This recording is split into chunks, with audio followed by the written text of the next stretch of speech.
Pour avoir un bon service, il faut avoir une très bonne connaissance de la personne. Oui. Est-ce que le micro fonctionne? Oui. Oui.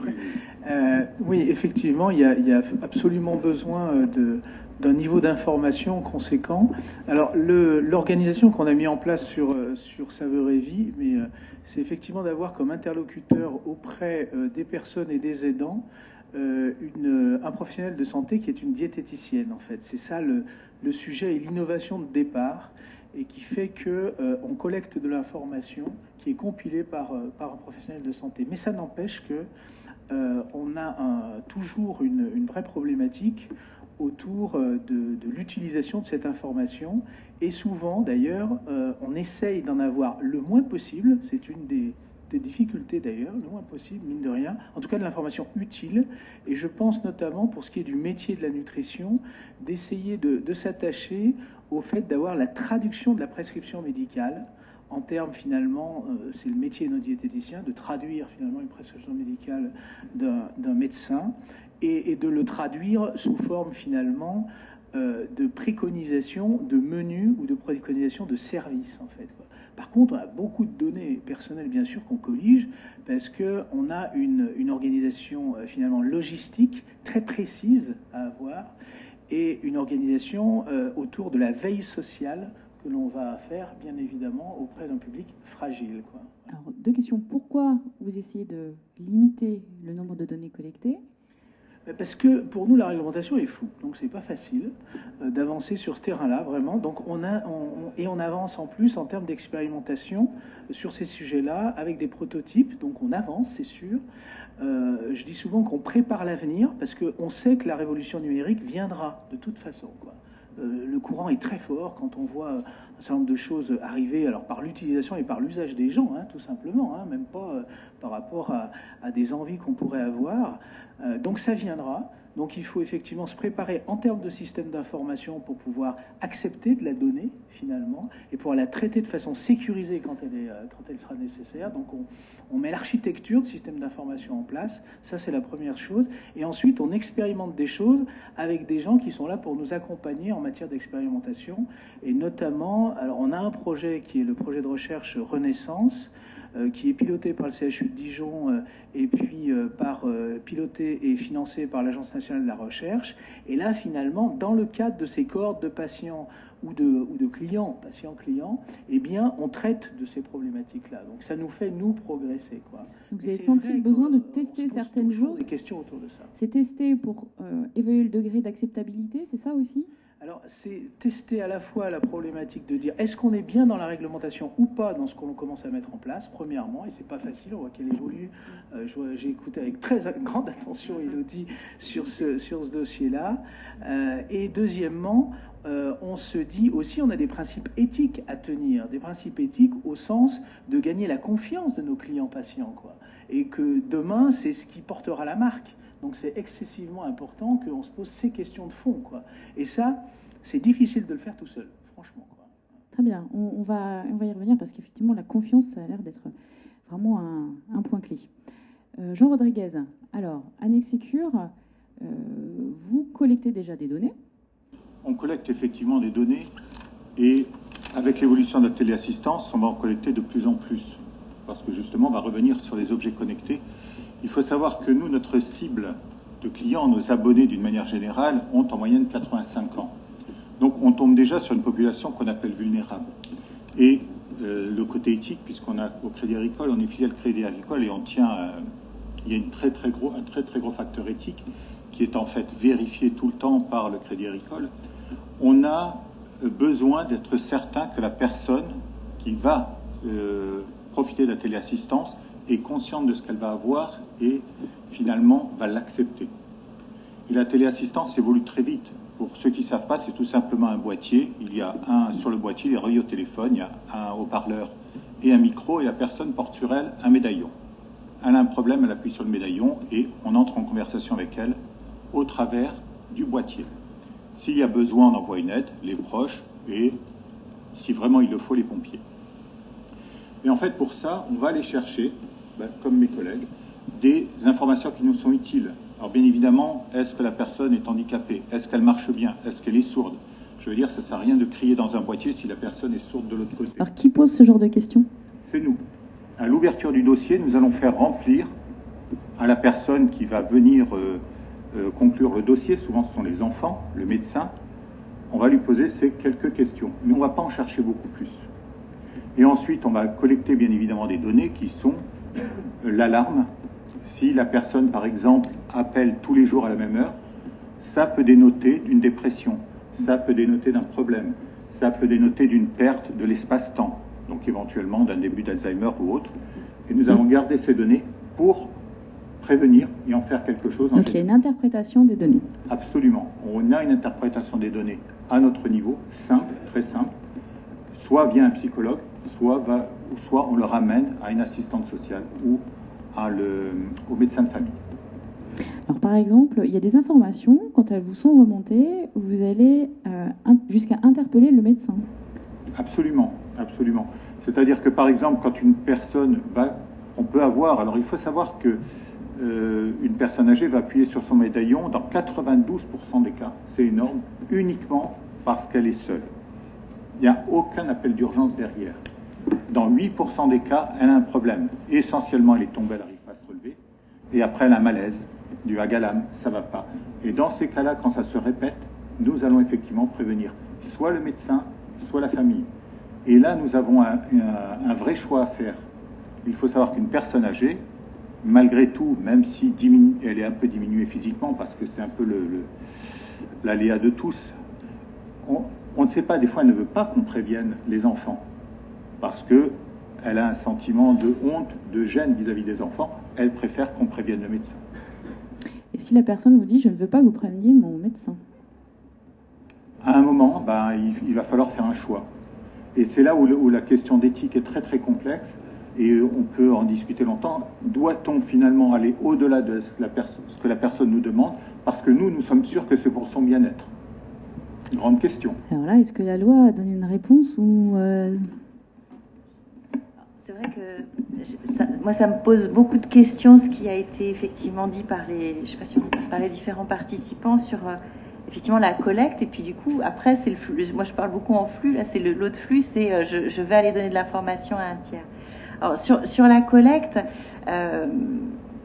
j'ai noté, ou par un professionnel de santé, ou non, et pour collecter des données de santé. Alors, on a l'article L1114 qui précise que le fait d'obtenir ou tenter d'obtenir la communication d'informations de santé en violation des règles de secret professionnel, c'est 1 an d'emprisonnement et 15 000 € d'amende. Ça veut dire quoi? Ça veut dire, est-ce que moi, j'ai le droit de demander des infos de santé? Alors que, est-ce que là, c'est plutôt de la déduction. Est-ce que je suis légitime à collecter de la donnée? Alors, c'est la question effectivement sur les professionnels de santé, ils ont effectivement cette notion de secret, mais voilà. Après, est-ce que il y a ce point-là, et puis il y a celui de l'utilité. Ça rejoint la réglementation informatique et liberté.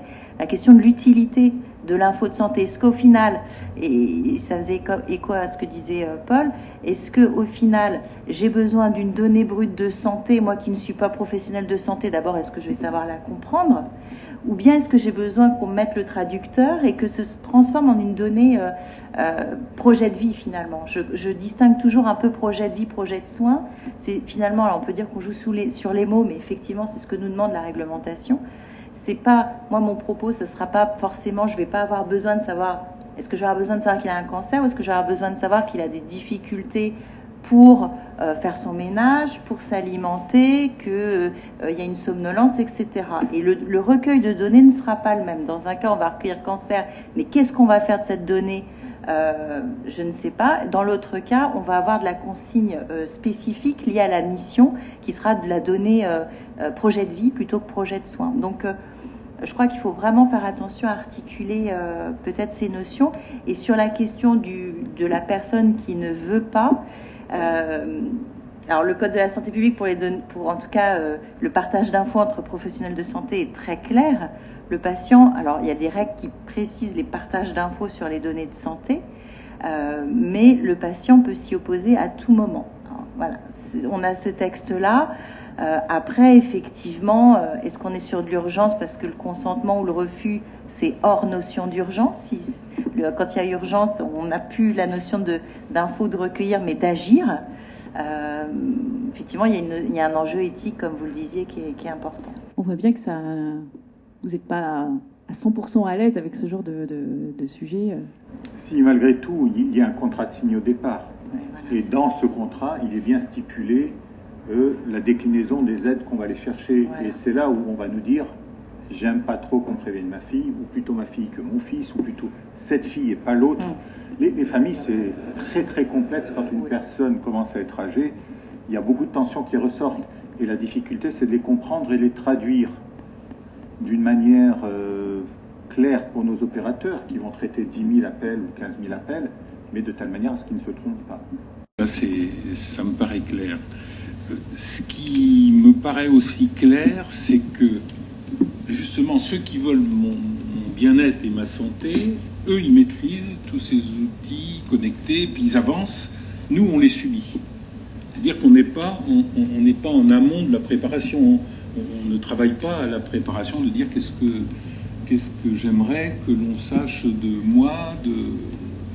C'est pas ça. Vous travaillez de votre côté, vous essayez de trouver des informations. Et là, bon, il y a peut-être quelque chose qui peut interpeller, puis de se dire comment on peut associer des seniors, comme je suis, à des réflexions de... Vous êtes prêt à jouer les cobayes? Non, mais c'est plus que ça, c'est-à-dire anticiper, de dire... parce que nous, on maîtrise pas. Bon, je suis à un âge où la fin de ma carrière m'a permis de toucher quand même aux objets connectés, mais il y a encore beaucoup de gens qui... Un clavier, la touche on-off, qu'est-ce que ça veut dire?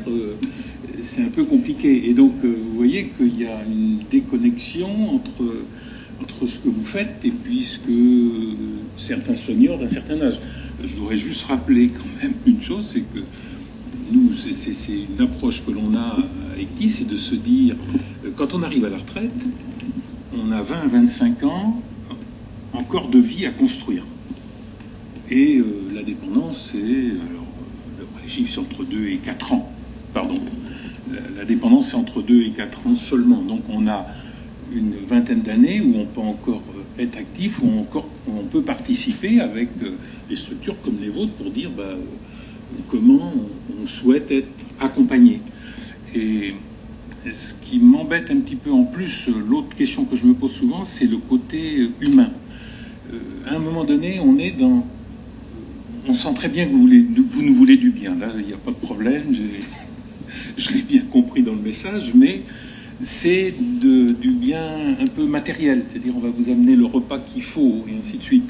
Et pour ceux qui connaissent un petit peu les personnes âgées, bon, moi, je suis l'apport de repas chez des personnes âgées.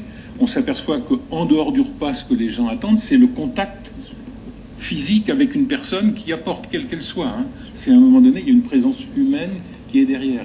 Et l'objet connecté enlève ce côté humain. Donc, ça ne remplace pas. Aurélien Duthier. Bon, vous acceptez que je fasse un peu le rôle du provocateur par rapport à cette autre... Vous avez 10 secondes. 10 secondes, vous ne me donnez pas beaucoup de temps. Juste pour la première question que vous aviez posée, et l'idée implicite, c'était de dire, par rapport à votre première intervention, mieux on connaît une personne, mieux on peut l'accompagner. Je ne suis pas du tout d'accord. Je ne suis pas du tout d'accord avec ça. Moi, il me semble qu'il y a des informations... Il y a des informations dans le domaine de la santé qui ne permettent pas forcément de mieux accompagner, mais au contraire qui enferment, qui stigmatisent, qui excluent des gens. Le début d'une approche autour de l'éthique médicale, ça a été de montrer comment apposer un diagnostic, ça pouvait aussi exclure socialement une personne, ça pouvait l'enfermer dans des représentations sociales. Apposer par exemple, je prends juste un exemple, mais dans un parcours de soins, en parcours hospitalier ou médico-social, à partir du moment où dans le dossier va émerger par exemple la question de l'éthylisme, à partir du moment où les professionnels vont avoir cette information-là, le regard social, humain, psychologique des personnes vont plus du tout être la même. Et ça fait partie d'une information médicale clinique qu'on pourrait imaginer être au nom du service, au nom d'un bien-être pour la personne, parce qu'on va accumuler plus de connaissances, on va mieux l'accompagner. Moi, je suis convaincu qu'il existe des informations qui non sellement n'aident pas, mais au contraire enferment. Et votre réflexion, moi, que je trouve intéressante, c'est que, oui, collecter des données, mais il faut aussi pouvoir, à un moment donné, réfléchir sur les données qu'on ne collecte pas et qu'on ne veut surtout pas collecter, parce qu'il y a des données qu'on peut collecter qui vont aussi induire un certain nombre de rapports humains, de distanciation, critique, de jugement, de stigmatisation. Voilà, ça, c'est un élément, moi, qui me semble extrêmement important. Toutes les informations médicales, ou toutes les informations même de données personnelles, ne sont pas forcément, ou ne concourent pas forcément à un bon accompagnement, ou un accompagnement qui est au service du bien de la personne. Juste premier élément par rapport à ça. Après, autre élément, c'est sans du tout jugement, hein, mais effectivement, la question de à partir de quand on peut transmettre une information à un médecin parce qu'on est face à une personne qui... vous aviez qualifié le fait qu'on considère que ça va être au nom de son bien. Peut-être que l'une des premiers éléments d'alerte par rapport au questionnement éthique, on fait énormément de mauvaises choses quand on est au service, ou on croit être au service du bien de la personne. Je ne dis pas que du tout c'est de façon automatique, mais à partir du moment où on est dans une vision du bien qui n'est pas celle de la personne, on peut tout lui imposer. Et être au service du bien de la personne, ça demande à un moment donné d'être dans une écoute de son propre définition du bien. C'est ce qu'on appelait le paternalisme médical, c'était de considérer qu'au nom d'une représentation définie de ce que c'est que le bien-être, on pouvait imposer des traitements à des personnes, on pouvait leur imposer un certain nombre de diagnostics, on pouvait au contraire ne pas leur révéler un diagnostic au nom de leur bien. Le bien-être de la personne peut être un argument et toujours utilisé comme un argument pour parfois limiter la liberté des personnes, leur induire un certain nombre de choses qu'elles n'ont pas forcément choisies. Le début de l'éthique, c'est justement à partir du moment où on essaye de vouloir accompagner la personne en fonction de son propre bien, de sa propre représentation de son bien. À partir du moment où on va considérer qu'on peut transmettre des informations à un médecin, mais parce que c'est pour le bien de la personne, là, il y a des éléments vraiment à interroger. On est au service de qui? De quelle représentation du bien et pour qui? Ça me semble des choses vraiment très très importantes à souligner et à exercer. Alors, Madame Bouchereau. J'ai une question. Alors, à quel moment est-ce qu'on peut être accusé de non-assistance à personne en danger? Est-ce que la personne... Je vais d'abord effectivement abonder dans le sens d'Aurélien par rapport au devoir de tri, par rapport à la masse d'informations qu'on peut avoir. Une personne va peut-être avoir, notamment au domicile, on va avoir une personne peut-être isolée qui va déverser un flux d'infos parce qu'elle a besoin de se confier, parce qu'elle a besoin de dire. On ne pourra écrire, et on a le droit d'écrire au sens de la réglementation informatique et liberté, que ce qui est en relation avec la finalité poursuivie et la mission de l'entreprise. Donc en réalité, moi je dis avant d'écrire, il faut toujours se poser 3 questions. Pour qui on écrit ? Pourquoi on écrit et dans quel objectif? Si on ne peut pas répondre à ces 3 questions, alors on n'écrit pas l'information dans le dossier. Après, sur la question de la non-assistance à personne en danger, c'est effectivement une notion qui revient extrêmement souvent. Alors, pour revenir sur la question de la téléassistance, il faut quand même, et ça a été dit effectivement, la personne signe un contrat. Ce qu'elle veut, c'est qu'on l'aide, qu'on l'assiste, qu'on appelle si elle se trouve dans une situation difficile. Ce qui est au cœur du sujet, c'est la question de l'information et du consentement. Ce que je veux, moi, si je prends le système de téléassistance, c'est en cas de problème, j'accepte qu'on appelle mon fils, ma fille, telle personne. Si on en appelle une autre, on peut être en atteinte à la vie privée, qui est une autre sanction, violation de la vie privée, et avoir des mises en cause en responsabilité. Après, sur la question de la non-assistance à personne en danger, vous savez, c'est tout le débat aussi de la fin de vie, par exemple. Excusez-moi de prendre des parallèles. La réforme de la loi créant de nouveaux droits en faveur des personnes et des malades en fin de vie dit la personne a le droit de refuser les traitements, y compris si ça doit engendrer son décès. Et elle peut même l'écrire par le biais de directives anticipées. Eh bien, s'il n'y a pas de question de non-assistance à personne en danger, c'est mon droit de décider. On peut pas soigner ou sauver quelqu'un qui ne veut pas l'être. Donc, sur la fin de vie, si moi je dis je ne veux plus aucun traitement, on va me basculer sur des soins palliatifs et il n'y a aucun risque de mise en danger pour la personne. Alors après, je sais aussi effectivement qu'au domicile, vous vivez des situations extrêmement compliquées. Pour accompagner aussi des structures qui font du domicile, vous vivez des situations compliquées. Ce qu'il y a, et ça sera peut-être finalement ce qui fera lien, c'est que ça ne peut pas se faire contre la personne. Ça se fait avec son accord, sauf notion d'urgence vitale, bien sûr, où là, on appelle les services d'urgence, etc. Mais ça ne peut pas se faire sans l'accord de la personne.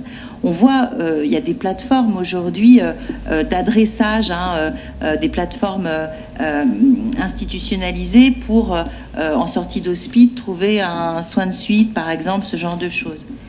C'est génial, tout le monde est d'accord sur le fait que c'est génial. Moi, à chaque fois, je pose la même question aux établissements. Est-ce que vous avez demandé à la personne si elle était d'accord pour qu'on transmette des données personnelles sur cette plateforme? Oh ben non, personne ne l'a fait. Donc, c'est oui, on est tous d'accord, mais il faut le consentement de la personne, il faut qu'elle ait été informée. Ça rejoint autant au niveau national que demain, règlement européen, la question de la parfaite information pour permettre un consentement qui soit libre et éclairé, c'est-à-dire libre en pleine conscience et éclairé, c'est-à-dire précédé de l'information. En prenant ce service, je sais comment ça va se passer et je souscris à ce mode de fonctionnement. Et à ce moment-là, il n'y a plus de, me semble-t-il, de difficultés. J'imagine que vos clients acceptent de vous recevoir, de recevoir votre service. Comment ça se... Oui. C'était juste pour vous faire agir sur sortie d'hospitalisation. Donc, c'est l'assistante sociale qui vous contacte. C'est comme ça que c'est fait. En général, on a deux professionnels dans les établissements qui finalement présentent le service, et pas que le nôtre d'ailleurs, qui est c'est l'assistante sociale ou la diététicienne de l'établissement. En principe, on est sur ce type de professionnel.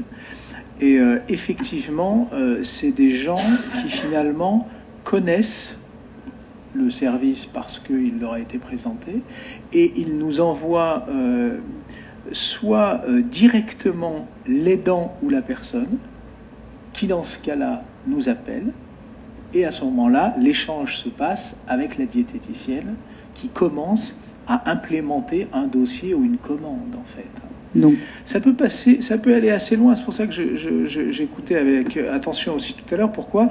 Nous, dans le métier de la nutrition, c'est ce qu'on appelle l'interrogatoire alimentaire. C'est excessivement important, l'interrogatoire. Parce que c'est là où on va commencer à, tout en étant dans une logique de dire il faut faire plaisir à la personne, parce que on est dans une mission, en tout cas ce qu'on s'est donné, d'essayer d'améliorer la problématique de la dénutrition de la personne âgée. C'est notre mission au moment du lancement de l'entreprise, enfin qui est toujours là, présente. Mais en même temps, on sait que cette problématique-là se fait avant tout par le plaisir de manger. Donc on est dans une action de faire plaisir. Donc on est sur une problématique de choix, donc de visibilité finalement des habitudes alimentaires, de proposition, et ensuite de prendre en compte les contraintes qui nous sont données, soit par une prescription médicale, parce que la personne ou l'aidant nous donne cette prescription médicale, soit parce que la personne l'exprime. Quand la personne l'exprime, eh bien, il faut qu'on arrive à le vérifier quand même, et c'est pas facile. Ah. Je disais tout à l'heure, j'entendais bien la problématique de l'information au médecin traitant. On a cette problématique également, bien sûr. Très souvent, personnes âgées, plus de 80 ans, les préconisations disent plus de régime sans sel. Arrêtez les régimes. Sinon, on va sur de l'anorexie, donc on mange moins, donc, etc. Moins accepté, etc. Donc, qu'est-ce qu'on fait? Dans beaucoup de cas, on a des régimes sans sel. Parce que le médecin traitant, ou parce que la personne dit, mais non, mais je mange sans sel, moi. Voilà, et tout sûr, machin, etc. Donc il y a un échange qui se fait dans la confiance pour dire, à ce moment-là, pouvez-vous nous donner plus d'informations là-dessus? Et dans ce cas-là, effectivement, on arrive, mais pas toujours, à avoir un certain nombre d'informations sur la prescription, et dans ce cas-là, de revenir vers le médecin traitant, pour dire, êtes-vous bien sûr? Ah oui, mais je l'ai fait il y a 2 mois, il y a 3 mois, je l'ai fait il y a 2 ans. Donc il faut cet échange-là. C'est vos nutritionnistes qui contactent le médecin? Absolument. C'est le diététicien nutritionniste qui contacte à ce moment-là.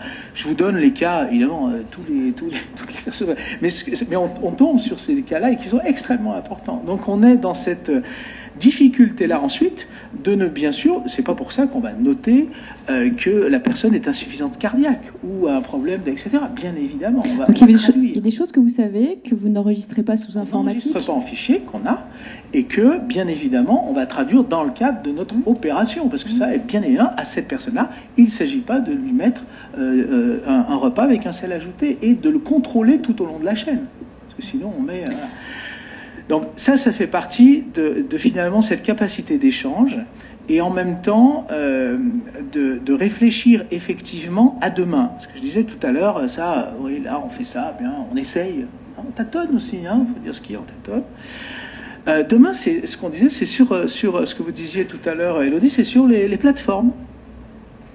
Aujourd'hui, c'est évident, à peu de temps, et on le voit quand je parlais de référencement au Crédit Agricole, sur Prédicat, sur les dossiers que l'on a, quand on nous envoie, avec Humanis, identique aussi, sur les contrats qu'on a avec Humanis, on nous envoie des informations.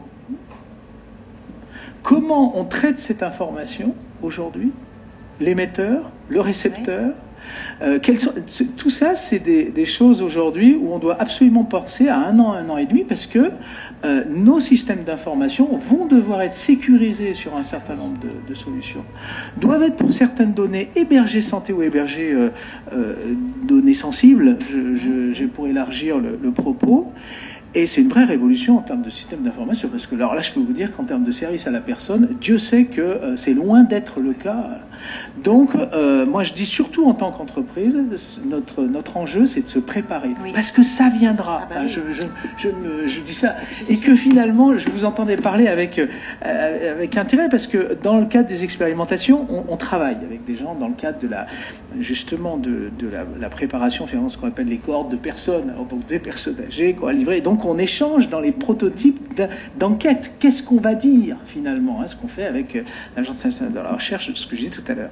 Mais finalement, on se aperçoit que les gens sont équipés en numérique de façon très hétérogène. L'autre jour, j'étais à Puteaux, j'allais dans une personne qui était alitée en fin de vie.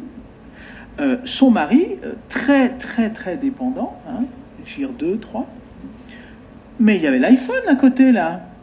C'est pas du tout. Et des applications, où on discutait un peu là, pas du tout la représentation que moi j'avais personnellement. Donc il y a une grosse hétérogénéité, c'est ce que je veux dire. Grosse hétérogénéité. Donc il ne faut pas, à mon avis, partir du principe. Et il y a une rupture, par contre, numérique. Ça, moi, en lisant peu de temps le livre blanc là dont je parlais de la FEAP et du Syntec numérique, il y a une vraie rupture numérique, effectivement, qui va s'engager avec des gens qui vont être très très au point là-dessus et d'autres pas du tout.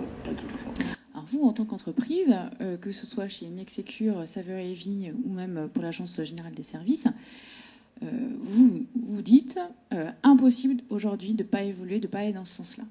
On est obligé d'aller vers l'objet connecté à domicile. Moi, personnellement, je ne sais pas. Je vais revenir à ce que disait M. Charbonnier tout à l'heure. On ne peut pas faire des choses contre les personnes. Et effectivement, la génération de personnes âgées aujourd'hui que nous équipons sont des personnes âgées qui, il y a 10, 15 ans ou 20 ans, étaient en forme, n'ont pas connu l'iPhone, même si elles l'ont eu après parce que les petits-enfants leur ont fait cadeau, n'ont pas connu l'ordinateur, rien de tout ça. Donc, la génération va changer très vite. Dans 5-10 ans, nous aurons des personnes qui ne verront pas les choses de la même manière. Je rappelle la carte bleue. Il y a une époque, quand les premières cartes bleues sont apparues, plein de gens ne voulaient pas s'en servir en disant « je vais être tracé ». Aujourd'hui, tout le monde met toutes ses données sur Facebook. Mais c'est volontaire. La téléassistance, le problème de la téléassistance, c'est que tous les objets qu'on va mettre chez une personne âgée vont capter les données qui sont à l'intérieur de chez elle, donc dans une zone protégée, dans laquelle elle peut se sentir tranquille. Et c'est là où ça devient compliqué. Par exemple, si je mets des radars dans toute la maison pour savoir si la personne se lève, se couche, si elle fait la sieste, si elle regarde la télé ou pas, ça peut être très gênant pour la personne. Et justement, il y a l'acceptation de la personne. Il y a eu ce genre de test avec des radars où il y a une caméra qui a été mise dessus. La caméra ne permettait pas de voir la personne, mais c'est simplement une tache qui se promène, ce qui permet de savoir si elle est tombée ou pas. Ça a été très très très mal accepté. Et cette affaire n'a pas du tout fonctionné. Donc il y a quand même, la personne a quand même son dernier mot à dire, et on n'a jamais forcé une personne à faire quelque chose. Mais il y a l'acceptance de ces nouvelles technologies. Aujourd'hui, on ne le ressent pas beaucoup, et pourtant il y a de l'imagination derrière. Hein. Comme vous disiez, il y a plein de gens qui essaient de voir comment ils vont faire avec les personnes. Vous disiez que ces objets, enfin ces capteurs, c'est moins stigmatisant que le médaillon, par exemple. Donc, on peut assurer, on peut sécuriser de façon un peu détournée, finalement. J'ai tendance à dire que beaucoup de personnes qui n'ont pas 90 ans pensent que c'est moins stigmatisant pour une personne qui a 90 ans. Maintenant, je ne suis pas sûr que d'avoir un médaillon, c'est stigmatisant à porter, c'est vrai. Mais j'appuie quand je veux dessus et je fais ce que je veux dans ma maison. Avoir des capteurs dans la maison, ça veut dire, d'accord, j'ai pas de médaillon, c'est stigmatisant, mais quelqu'un, quelque part, je ne sais pas où, je ne connais pas, suit tous mes mouvements dans la maison. Et ce dont on s'est aperçu lorsqu'on a fait les essais avec des petites caméras, encore une fois, on a montré aux personnes âgées qu'on ne les voyait pas du tout dessus, on s'est aperçu que l'activité des personnes âgées avait énormément baissé. Parce qu'elles ont peur de bouger, elles ont peur qu'on les voit. Et finalement, elles se réfugient dans des pièces, comme la salle de bain où bien évidemment on n'a pas mis de caméra, mais elles vont y passer des heures pour pas qu'on les voit. Donc, il y a aussi, alors, ce que l'on peut penser, nous, comme étant stigmatisant ou pas, ou pire, des start-up, bon, de gens, j'en vois tous les jours, qui ont 25-30 ans à inventer des choses pour des gens qui ont 90 ans. Bon, ils ont tous comme modèle leur grand-mère, mais comme vous disiez tout à l'heure, il y a une telle hétérogénéité dans les personnes âgées qu'ils peuvent se tromper. Et il est difficile de faire quelque chose et de le faire pour tout le monde après. C'est vraiment un rapport à la réflexion éthique sur comment une technologie peut induire des effets autour de l'intimité, de la pudeur des personnes. Et effectivement, à partir du moment où une personne peut se sentir traversée par un regard en permanence, qu'est-ce qu'elle peut effectivement ressentir et induire, et à partir du moment où on n'a plus d'espace en dehors d'un regard, effectivement, on n'a plus d'espace psychique pour pouvoir se construire, pour pouvoir exister, continuer de ressentir des choses. Il y a un élément, moi, qui me semblait intéressant, peut-être encore à remettre en questionnement. Est-ce que la sécurisation, c'est forcément un impératif qui doit être primé du début à la fin? Ça, c'est quelque chose qu'il faut aussi questionner. Vous avez dit la personne doit avoir le dernier mot. Je pense qu'il faut qu'elle ait aussi le premier mot, c'est-à-dire, est-ce que la question de la sécurisation des choses et le fait de pouvoir prévenir les risques, c'est les risques de la personne, de l'aidant, des professionnels qui vont l'accompagner, ou est-ce que c'est la perception du risque aussi pour la personne? Est-ce qu'il n'y a pas un vrai risque qu'on enferme les personnes au travers d'une grille de risque qui est celle de ceux qui accompagnent ou des aidants, et non pas celle de la personne? On a chacun des seuils de tolérance très différents vis-à-vis du risque et vis-à-vis du danger. C'est pour ça que par rapport à la question de non-assistance à personne en danger, peut-être que là où des gens vont voir des dangers, peut-être que pour la personne, non, justement, c'est un choix de vie. Moi, je m'interroge vraiment beaucoup sur des technologies autour des bracelets GPS pour les personnes qui peuvent être désorientées, où là, effectivement, on va induire la question de la sécurité comme une espèce de maître mot, un impératif absolu, alors que peut-être que ça peut induire des choses qui peuvent être dramatiques en termes de qualité de vie pour la personne. Et surtout, est-ce qu'on le fait pour la personne, ou est-ce qu'on le fait pour des aidants qui veulent se décharger d'une forme de responsabilité ou de culpabilité? Est-ce qu'on le fait pour une institution qui a peur d'être poursuivie en responsabilité? Est-ce que la personne est vraiment au centre, ou est-ce que finalement ça devient une personne en bout de chaîne pour laquelle on lui a imposé un certain nombre de technologies ou de dispositifs pour lesquels finalement elle n'avait pas forcément son mot à dire? Je dirais, je fais confiance à toutes les entreprises que vous représentez pour convaincre les seniors quand on est en âge avancé, pour arriver à leur placer un matériel sous l'aspect sécurité, sous l'aspect bien-être, bien se nourrir, ainsi de suite. Et là, on est dans un déséquilibre total, c'est-à-dire qu'entre j'ai été dans le monde du commerce, donc on a des arguments pour développer, et la personne âgée en face, elle est un peu défaillante et elle a des besoins des fois simples, et puis elle dit oui, ça va m'amener quelque chose, et pas toujours perçu, et moi toute la réflexion a amené Aurélien, oui, c'est Aurélien. Moi, ça m'avait beaucoup intéressé, notamment dans l'usage, dans la conception, et je trouve que on peut aller trop loin. Alors on va pas s'arrêter, hein. Ça va avancer, ça je n'ai aucun doute, mais j'ai quand même quelques doutes sur comment on va pouvoir sécuriser des personnes et apprendre la vie de la personne si elle n'est pas bien entourée, s'il n'y a pas des proches autour. Et bon, pour avoir travaillé sur le dossier Silver Economy, on s'est aperçu que les gens avaient surtout besoin de présence humaine autour, plus que de besoin. Je rejoins un petit peu c'est peut-être pas forcément la sécurité, mais le fait d'avoir des liens humains, sociaux, de voisins qui poussent la porte, qui viennent voir, c'est presque plus important que de savoir si je vais tomber. Alors, ça ne veut pas dire que l'alimentaire c'est pas bien pour être en bonne forme, ça je suis d'accord, mais je dirais ça va au-delà, et la présence humaine ne sera pas apportée par tous les objets connectés, quels qu'ils soient. Alors Brigitte Bouchereau, vous qui intervenez, donc c'est avec l'humain, hein, vous n'êtes pas encore passé, je crois, à l'Agence générale des services sur les... Du moins, vous envisagez de proposer des capteurs, mais vous êtes encore en phase de réflexion, si j'ai bien compris. Voilà. Alors, qu'est-ce qui amène? C'est parce que vous pensez sincèrement que ça répond aux besoins des personnes ou de leur entourage d'être sécurisé pour leurs personnes âgées? Est-ce que ça permet d'économiser du personnel? Les capteurs, donc c'est pour la téléassistance, effectivement, savoir si les gens, c'est des capteurs de détecteurs de mouvement pour voir si les gens sont toujours en mouvement chez eux.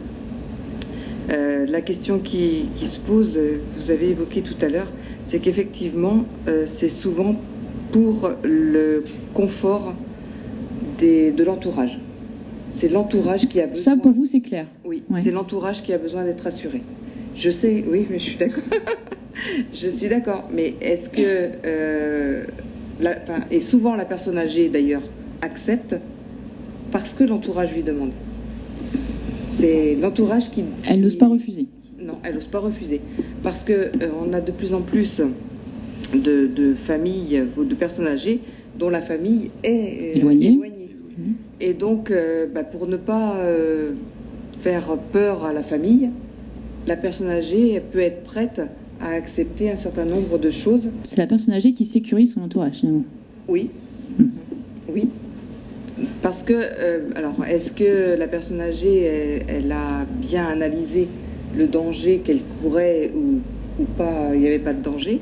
Je ne sais pas toujours si la famille met la pression, mais je sais qu'on a un certain nombre de personnes qui répondent à la demande de leurs enfants qui sont éloignés.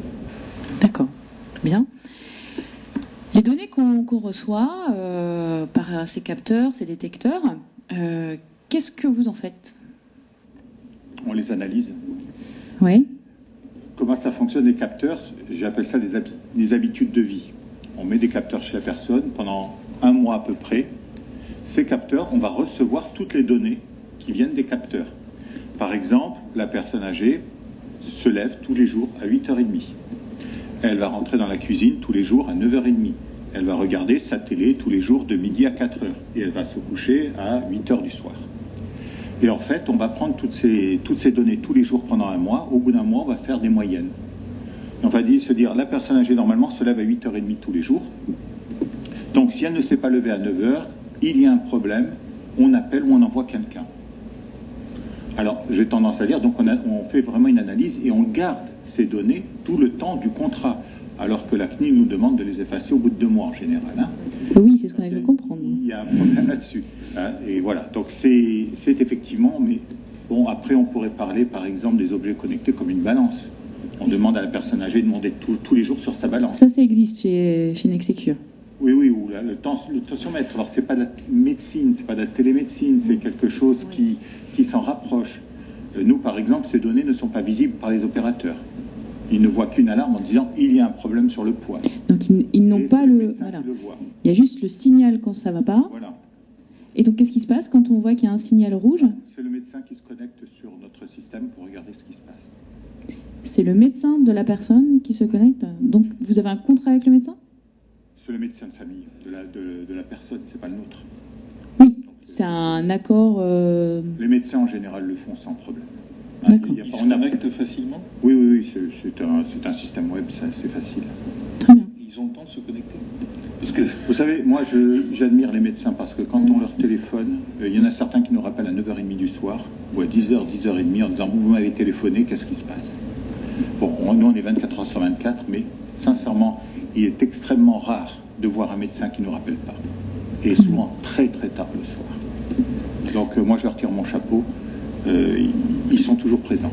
Chez Saveur et Vie, vous pouvez proposer qu'il y ait un code, qu'on flash dans le frigo de la personne. Alors ça, c'est un système qui n'est pas utilisé par la personne elle-même, mais qui est utilisé par le livreur qui vient au domicile. Et c'est un système qui sécurise notre chaîne logistique, celle-là. Donc ça, c'est assez simple comme utilisation. C'est simplement que tout notre système est dématérialisé. C'est-à-dire que notre bon de livraison, si vous voulez, est utilisé, où on a finalement dans le smartphone du livreur l'ensemble de données classiques, comme on peut se faire livrer par n'importe quel type de livraison. Mais dans ce cas-là, on va aller poser avec, bien sûr, l'acceptation de la personne, et souvent dans le cadre des dossiers qu'on a avec les villes, avec les cahiers des charges des villes pour qui on fait la délégation du portage de repas. Alors pour la personne en direct, puisqu'on a à la fois des contrats avec des personnes en direct et des contrats avec des collectivités locales. Et du coup, le système, en fait, permet tout simplement de reconnaître le plateau repas qui est livré à la personne, donc avec un code barre sur le plateau repas, et puis le code qui est chez la personne.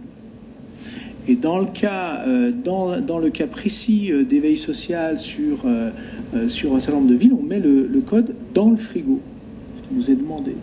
Donc ça permet au livreur à ce moment-là, déjà de connecter pour voir si c'est bien la personne et le bon sac, ça c'est une première solution. Et deuxièmement, de pouvoir faire un certain nombre de vérifications. D'abord d'être sûr que le livreur a bien mis le repas dans le frigo. C'est un premier sujet pour nous qui est important en termes de suivi. Et deuxièmement, d'avoir des points de vérification que le livreur fait. Est-ce que les repas ont été mangés ? Deuxièmement, il y a 2-3 questions sur l'état de fatigue. On parle de l'état de la personne dans la mesure où il y a des signaux d'alerte en fait qui sont donnés. Donc le livreur doit être un peu vigilant sur des points un peu périphériques. Il y a 4 points de vigilance à faire sur lesquels il les note directement. Et s'il y a un point de vigilance qui revient, à ce moment-là, on connecte directement au plateau téléphonique des diététiciens qui prennent le relais vis-à-vis des aidants ou vis-à-vis d'une action à faire de façon plus importante. Voilà. Donc là, on utilise finalement, j'allais dire, le côté objet connecté pour la traçabilité d'organisation de l'entreprise avec les livreurs.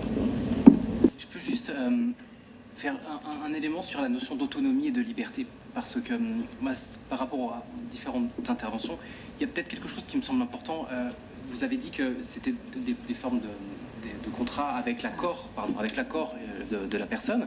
En même temps, vous nous dites que par rapport à votre activité, c'est pour les proches que les gens acceptent. Déjà, ça pose quand même un petit peu question. Le fait que, est-ce qu'on est face à des accords vraiment de la personne, ou est-ce que les personnes le font pour répondre à une forme soit de pression, ou alors pour sécuriser les autres? C'est quand même pas tout à fait la même chose. Être autonome, ça veut dire vraiment pouvoir exercer des choix de vie et qu'on puisse respecter ces choix de vie. Après, juste Kant disait que la liberté, c'est de pouvoir commencer quelque chose de nouveau. C'était dans la possibilité parfois d'être dans la rupture avec une continuité, avec une routine. Par rapport à votre exemple, le fait d'analyser des comportements et le fait qu'à partir du moment où la personne ne se lève plus à 9h, mais ça peut effectivement se déclencher parce qu'on a détecté quelque chose qui pouvait être anormal, ça me fait penser, moi ça me pose la question jusqu'où la personne peut faire des choses qui ne sont plus de l'ordre de la routine qu'on a détectée, jusqu'où la personne elle peut vraiment commencer quelque chose de nouveau, jusqu'où elle a encore une forme de liberté d'agir et de pouvoir faire des choses indépendamment de la logique d'interprétation de la machine. Jusqu'où une personne elle est libre de se dénutrir, même si ça fait partie d'impératifs médicaux, mais jusqu'où ça devient une liberté de ne plus manger ou de se dénutrir sans qu'à un moment donné on lui impose parce qu'on aura détecté qu'elle ne mange plus dans les bonnes conditions. C'est des questions qui me semblent vraiment essentielles, ça. Est-ce que ces différents dispositifs qui sont des dispositifs de prévention, de détection, peuvent se transformer à un moment donné dans quelque chose de l'ordre de la prescription, de l'ordre du contrôle et de la surveillance? Moi, c'est vraiment une question qui me traverse vraiment l'esprit depuis le début. Alors, Jean Rodriguez. Juste dire un mot parce que, à écouter ainsi, on a l'impression que ces personnes vont le faire de manière volontaire et consciente. Je ne suis pas sûr qu'une personne qui ne mange pas, elle le fait consciemment parce qu'elle a un problème. Et au nom de la liberté et de l'autonomie de cette personne, de ne pas se préoccuper du fait qu'elle ne mange pas en disant qu'elle a le droit de ne pas manger, pour moi, ça revient à ce que madame disait, de la non-assistance à personne en danger, parce que derrière ça, on sait qu'il y a un problème. Et on ne peut pas, il y a de l'humain derrière. Les lois, c'est bien. Moi, j'ai des opérateurs qui pleurent souvent au téléphone quand ils entendent quelqu'un, parce que c'est très, très, très difficile parfois. Et il faut faire quelque chose malgré tout. Donc, dans la loi, pas dans la loi, éthique, pas éthique, dire une personne ne se nourrit pas, ben, elle a le droit de ne pas se nourrir, je la laisse. Compliqué. Oui, là sur ces débats... pardon. Non, c'est vrai. Non, juste parce que qu'on en était sur le côté de l'alimentation, je prends la parole parce qu'on a eu beaucoup de débats sur ces dossiers-là. Je me rappelle des débats avec le comité d'éthique à l'assistance publique hôpitaux de Paris où j'ai beaucoup œuvré pendant des années. Et le sujet et ça rejoint le sujet des indigents sur la fin de vie, hein, donc on est sur ces problématiques-là, bien évidemment, ces cas, bien évidemment. Et alors là, je pense que je milite pour que ce soit effectivement des professionnels éclairés qui fassent ce travail-là. Tout simplement. Éclairés et formés. Après, on fait ce qu'on peut, on n'est jamais les meilleurs, on fait jamais. Mais en tout cas, on sait qu'on a mis des gens qui ont la capacité de voir effectivement s'il s'agit d'un sujet de prévention simple, hein, franchement, hein, quand il y a et éclairer aussi, hein, parce que ça ne veut pas dire, c'est pas parce que la personne est un peu maigre, hein, d'accord, qu'il faut pas, qu'il faut la bourrer je veux dire, remonter son niveau de kilocalories, etc. Il faut adapter la personnalisation vraiment, et ça, ce sujet-là, il est fait encore une fois avec des professionnels formés. Moi, je milite pour ça, en tout cas, et que justement, on n'est pas des acteurs qui n'aient pas cette conscience-là et qui soient spécialisés finalement dans ce domaine d'activité. Alors bon, ça me permet de parler de ces sujets, mais je l'ai vécu vraiment professionnellement. Alors après, il ne faut pas la dérive du professionnel de santé qui, avec l'acharnement thérapeutique, mais si vous êtes formé à ces domaines-là, vous ne le faites pas, ça. Les soins palliatifs ont beaucoup progressé. On peut pas faire ce reproche-là aujourd'hui, en tout cas, me semble-t-il, aux professionnels de santé, ce que vous disiez un peu sur le médecin traitant est vrai, quoi. Hein.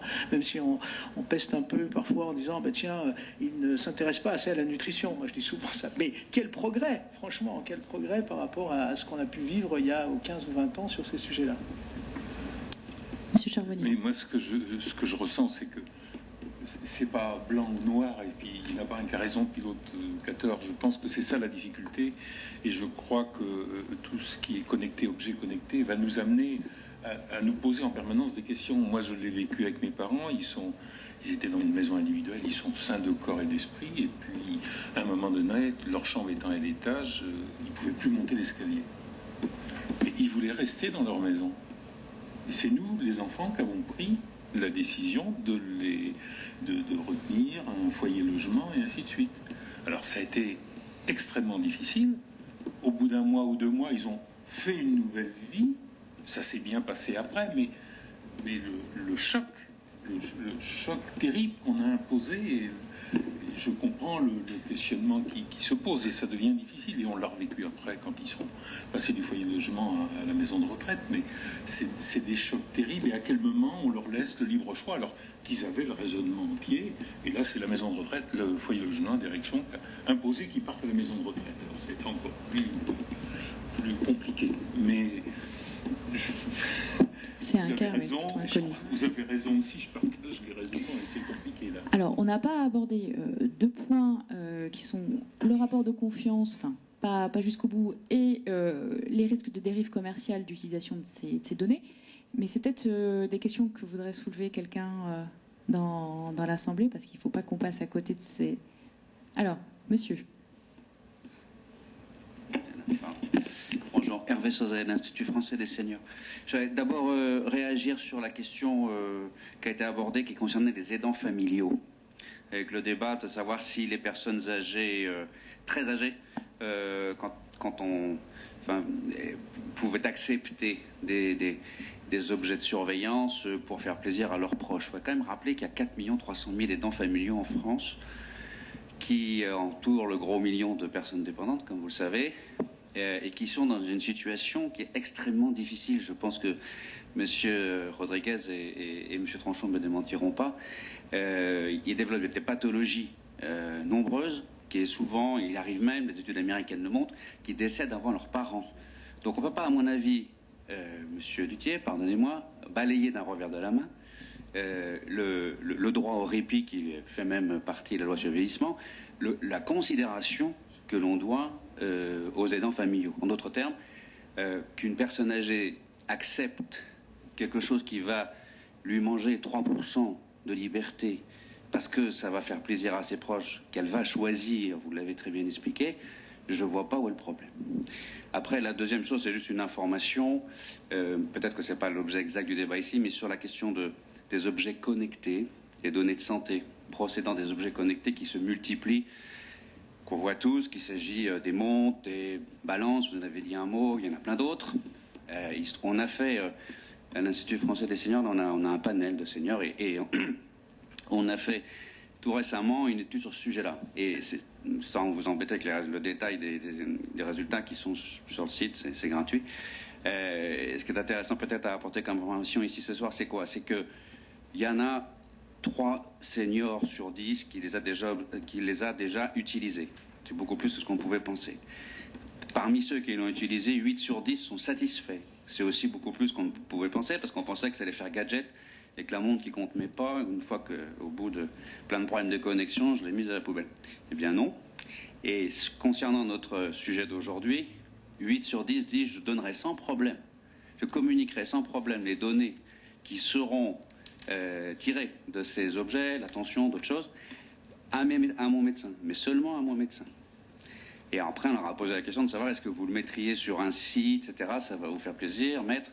Seulement 14% disent oui, et les autres, la majorité des gens disent je le garde sur mon ordinateur, ce qui n'est sans doute pas la bonne réponse.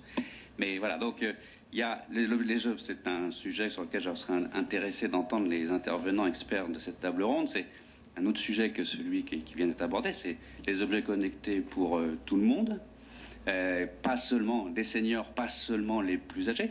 Hein, il y a 23 millions de personnes de plus de 50 ans en France, dont les gens disent dans cette étude très clairement qu'ils les utilisent comme objet de prévention santé. Donc on est bien dans notre sujet. Voilà, c'est une question. Alors peut-être Jean Rodriguez, je sais que vous déplorez qu'en France, les outils qui sont à notre disposition, les outils connectés, arrivent plutôt en curatif qu'en préventif. Oui, effectivement, Alors, je suis d'accord avec les aidants et c'est un énorme problème parce que ces gens-là, et d'ailleurs, le gouvernement y réfléchit beaucoup parce que même dans les entreprises, il y a beaucoup de gens dans nos entreprises, on s'aperçoit que souvent les femmes, parce que c'est quand même elles qui aident le plus leurs parents, prennent plus de jours de congé aujourd'hui pour leurs parents que pour leurs enfants. C'est quand même énorme. Donc il y a une vraie problématique là-dessus. Maintenant, sur ce problème-là, curatif, préventif, je crois que c'est beaucoup lié à notre état d'esprit français. Je prends la téléassistance. En Angleterre, où ils sont à peu près 60 millions, c'est un pays équivalent à la France, il y a 2 millions de personnes qui ont la téléassistance parce qu'ils le prennent en préventif.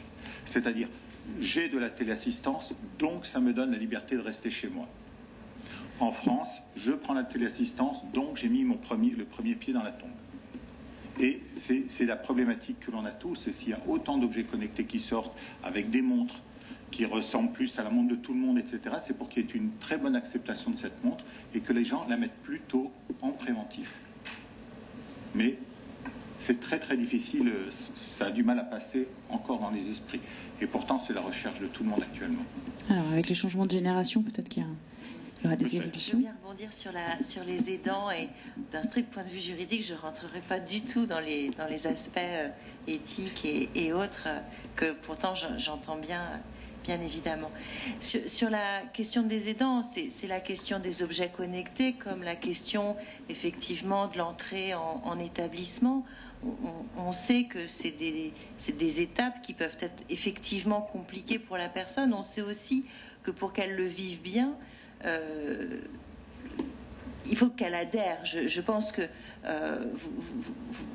je ne sais pas quel retour vous avez. La personne qui n'adhère réellement pas, elle ne portera pas le médaillon, elle mettra la serviette sur la caméra, ou je ne sais pas, elle trouvera probablement des astuces pour ne pas s'en servir. On travaille effectivement le processus d'adhésion. Cela étant, pour revenir à des concepts juridiques, qui est le consommateur? Qui est le co-contractant? Ça a été rappelé dans la loi d'adaptation de la société au vieillissement, avec la notion d'entretien lors de l'admission. Le directeur de l'établissement doit vérifier que la personne, doit rechercher. Les versions ont été modifiées, au départ c'était recueillir, après ça a été rechercher. Doit rechercher l'adhésion de la personne à rentrer en établissement. Et c'est pas un scoop, c'est pas quelque chose de nouveau. Le choix du lieu de vie est un acte strictement personnel et qui ne peut même pas être délégué à une tutelle, même s'il y a une tutelle. Donc, je crois que oui, la place de l'aidant, on sait que c'est effectivement difficile, et les statistiques, je les connais également. Cela étant, je crois que si on veut travailler quand même le maintien de l'autonomie, on ne peut pas faire l'impasse sur le consentement et l'adhésion à minima de la personne qui est de fait le consommateur et le co-contractant d'un point de vue juridique, sauf mesure de représentation légale. Peut-être renforcer encore une couche, c'est que oui, effectivement, bien sûr, une évidence de prendre en compte les aidants et la souffrance et les épuisements des aidants. Après, moi, me semble-t-il, il y a un véritable risque, alors j'emploie le mot de maltraitance, à ce que des individus, des personnes effectivement vulnérables, soient enfermés dans leur vulnérabilité et qu'on leur impose des dispositifs qu'ils n'ont pas choisis, et à ce titre-là, qu'on quadrille leurs faits et gestes. Et effectivement, alors c'est pas pour opposer, et il y a tout un travail d'accompagnement évidemment, mais il y a quand même, avec la possibilité, ces types de technologies, la possibilité à ce que des individus subissent un certain nombre de dispositifs qu'ils n'ont vraiment pas choisis. Et à ce titre-là, moi je pense qu'il y a vraiment des choses à réfléchir et à débattre. Je pense que c'est pas une question uniquement d'accord ou pour faire plaisir à ses proches, il y a une vraie question de maltraitance derrière. C'était par rapport à cet aspect-là, moi, qui me semblait important de pouvoir Pour rebondir, c'est un vrai sujet, mais pour rebondir sur le thème des patients atteints de troubles cognitifs, et là on a le sujet du répit des aidants est vraiment au cœur d'une problématique bénéfice-risque, si on peut l'appeler comme ça. Et ça dépasse la personne aider elle-même, franchement. Oui.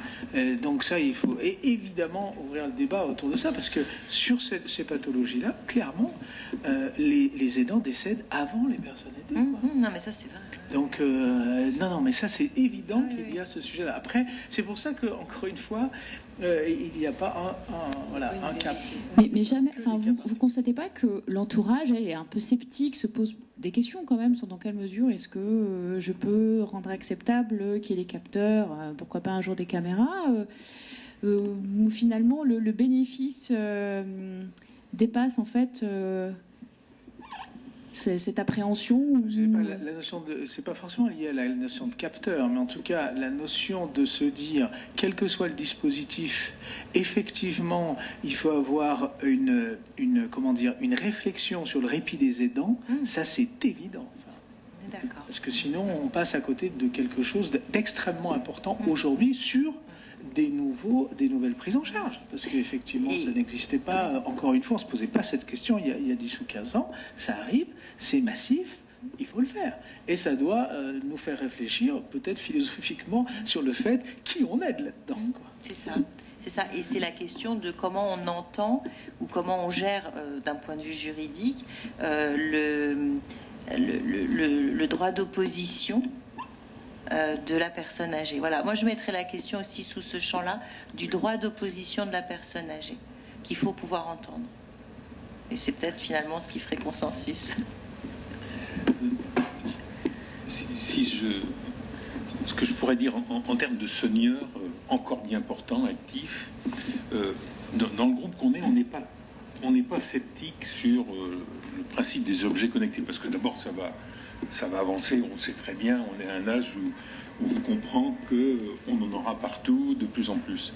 On est plus inquiet sur comment ça va fonctionner, et on a des doutes sur qu'est-ce qu'on va faire de toutes les données, on l'a évoqué, et c'est peut-être ça la source d'inquiétude. C'est pas le scepticisme de l'utilité, et quand on est fragile et qu'on est seul dans l'appartement, avoir un médaillon pour éviter les chutes, tout le monde l'accepte si c'est bien présenté, sans aucun problème, si avoir des aliments sans gluten, avoir n'importe. Mais ça, tout le monde, on est prêt à signer dès demain. Mais après, c'est toute la notion des données. Comment ça va faire? Est-ce que tous les matins, je vais avoir un coup de fil de Monsieur Charbonnier, vous avez tel âge, est-ce que vos chambres sont à l'étage? Il serait bien de... C'est pas déjà le cas, Monsieur Charbonnier, non? C'est pas déjà le cas?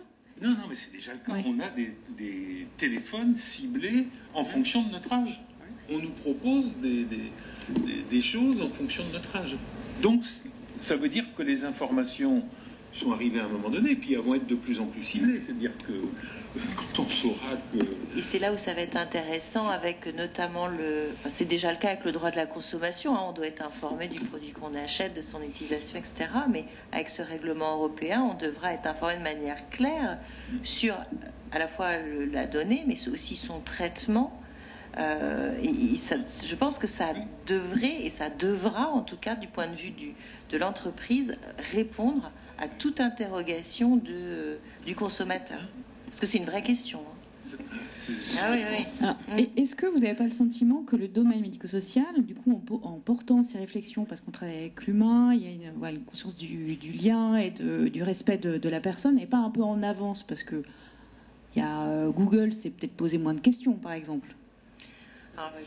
C'est un peu compliqué comme question parce que dans le même... Alors, ils ont été obligés effectivement, le secteur sanitaire et médico-social est obligé de se poser la question dès l'origine parce qu'il est en collecte de données vraiment très personnelles pour le coup, qui relèvent de données dites sensibles, données de santé, données de vie privée, etc. En même temps, quand j'accompagne un conseil des établissements sociaux et médico-sociaux, je m'aperçois que la connaissance des éléments contenus dans les dossiers et par conséquent la qualité de la déclaration CNIL est parfois perfectible.